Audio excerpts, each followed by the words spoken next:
Hello again and welcome back to part 2 of our discussion on sickle cell anemia. We finished last time discussing two very important pathophysiologic processes, namely hemolysis and vasoocclusion.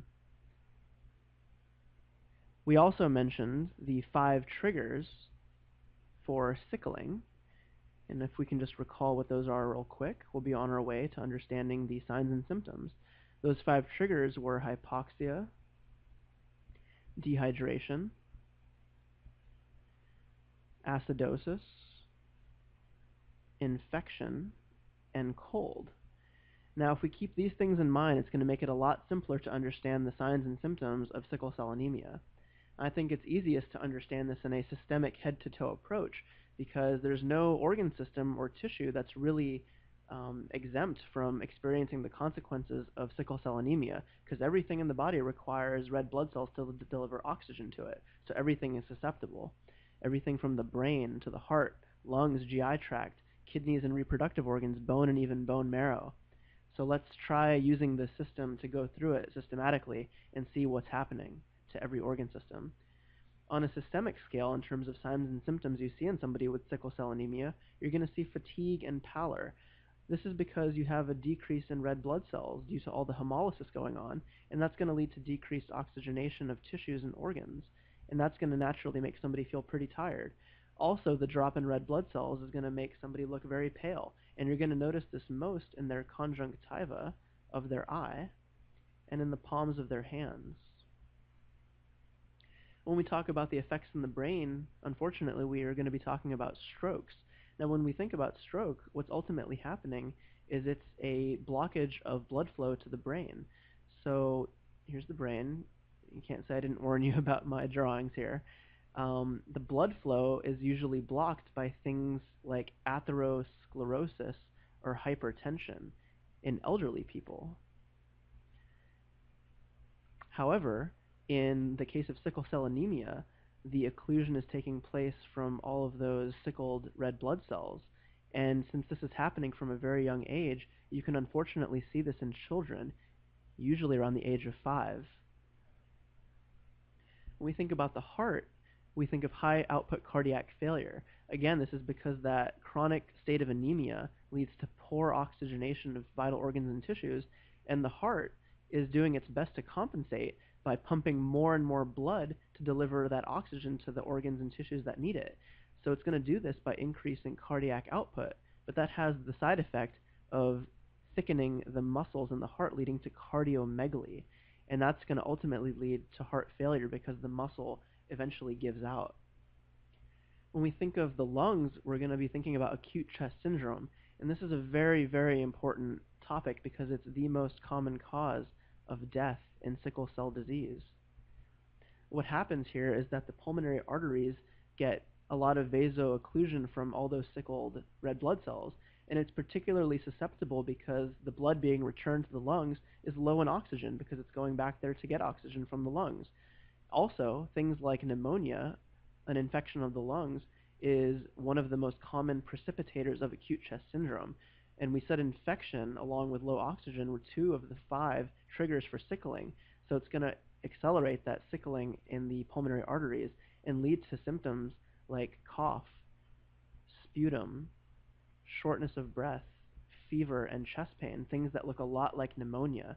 So we really have to keep this in mind when somebody shows up in the hospital with sickle cell anemia with a fever and pulmonary symptoms. We already mentioned the GI effects in terms of gallstones, how hemoglobin gets converted to unconjugated bilirubin, and the process of converting it to conjugated bilirubin gets overwhelmed, and you have an increase in unconjugated bilirubin leading to gallstones and jaundice. Just wanted to recap that real quick. Other GI symptoms include those of the spleen. The spleen is actually a very acidic and hypoxic environment, so naturally we're going to have a lot of vasoocclusive events here. Eventually that's going to lead to hyposplenia or functional asplenia, which means the spleen is just not doing what it needs to do. And unfortunately, one of its very important functions is to fight off infections from encapsulated bacteria like Streptococcus pneumoniae, Haemophilus influenza, Salmonella paratyphi. So these patients are going to be very prone to getting pneumonia, blood infections, and osteomyelitis. And this is actually very important because this is the most common cause of osteomyelitis in sickle cell patients, whereas in the average population, it's actually Staphylococcus aureus. When we talk about genitourinary symptoms, in men in particular, the penis, when it is erect, there is a pooling of venous blood, and that's going to lead to that blood becoming hypoxic and acidotic and promote sickling, and ultimately it's going to occlude venous outflow.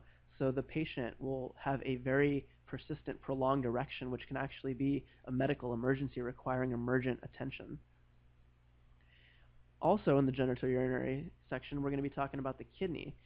Just as a quick review, the kidney has multiple parts to it. An outer layer, known as the cortex, an inner layer, known as the medulla, and the medulla feeds into the renal papillae. Now, these terms are less important than just understanding that the renal medulla itself, the innermost portion of the kidney, is a very low oxygen, high osmolality environment. So the high osmolality is going to dehydrate the RBCs, the red blood cells, by pulling water out of it.